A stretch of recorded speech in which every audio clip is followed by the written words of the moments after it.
Buenas noches, hoy quiero hablarles del conflicto armado en Colombia. Es una herida que no solo pertenece a la historia, sino que aún late en la memoria de quienes lo vivieron.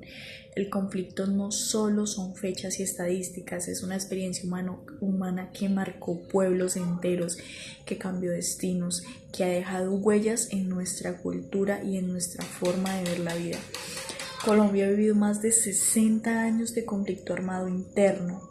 Este conflicto ha involucrado diferentes actores, guerrillas, paramilitares, narcotráfico y el mismo Estado.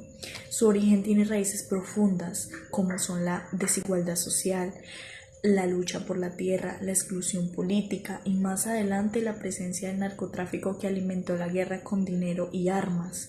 En otras palabras, no es solo un conflicto que se pueda explicar con un solo motivo, es un conjunto de problemas acumulados que nunca se resolvieron y que explotaron en violencia. Para entender el conflicto, podemos resumirlo en 5 palabras, como lo son la violencia, porque las armas se convirtieron en el lenguaje del poder, el desplazamiento, porque millones de personas fueron obligadas a dejar sus hogares.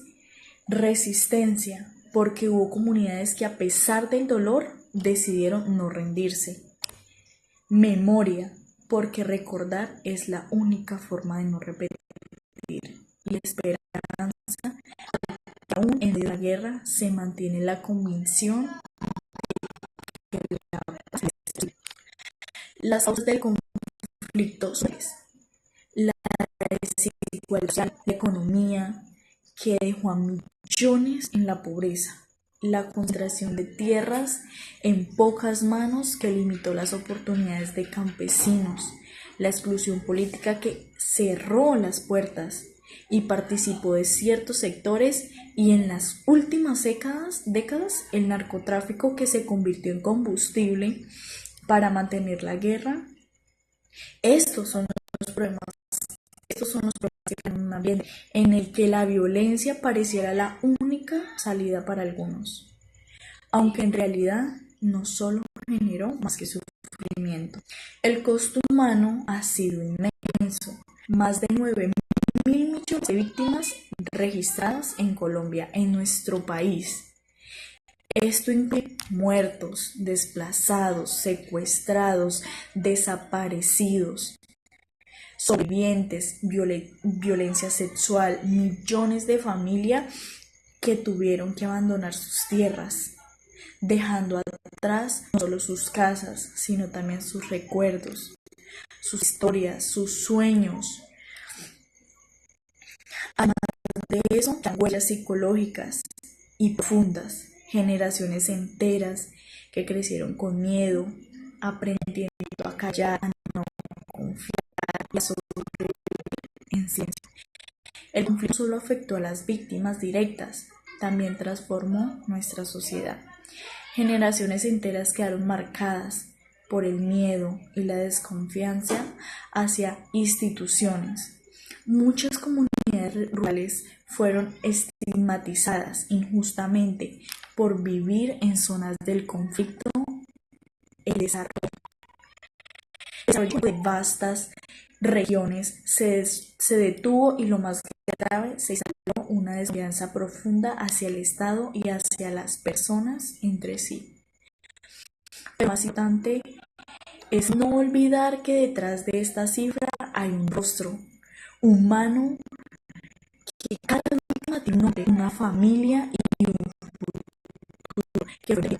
Pensemos, por ejemplo, en las mujeres que se convirtieron en líderes sociales, que después de perderlo todo, ellos crecieron en medio de la guerra y aún sueñan con es diferente. O en las familias que llevan décadas buscando a sus desaparecidos. Recordar estas historias es reconocer la dignidad de quienes sufrieron, y al mismo tiempo es un acto de resistencia contra el olvido. A pesar del dolor, el conflicto armado también nos deja lecciones y caminos hacia la paz. El diálogo y la negociación son claves, porque la violencia nunca resolvió nada, pero el diálogo ha abierto puertas, como en los acuerdos con La Habana.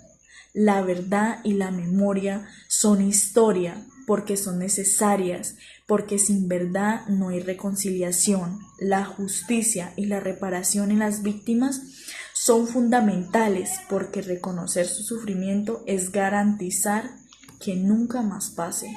Y por último, la construcción de confianza tanto en comunidades como con las instituciones, porque la paz no solo es un papel firmado, es un proceso que se construye todos los días. El conflicto armado no solo define quiénes somos, lo que realmente nos define es nuestra capacidad de resistir, sanar y construir un país en paz. La esperanza no es ingenuidad, es valentía, es crecer, que aunque heredemos una historia difícil, tenemos la responsabilidad y la oportunidad de transformarla. Y mientras sigamos recordando, hablando y trabajando juntos por un futuro sin guerra, solo será posible, no solo será posible, será inevitable. Muchas gracias.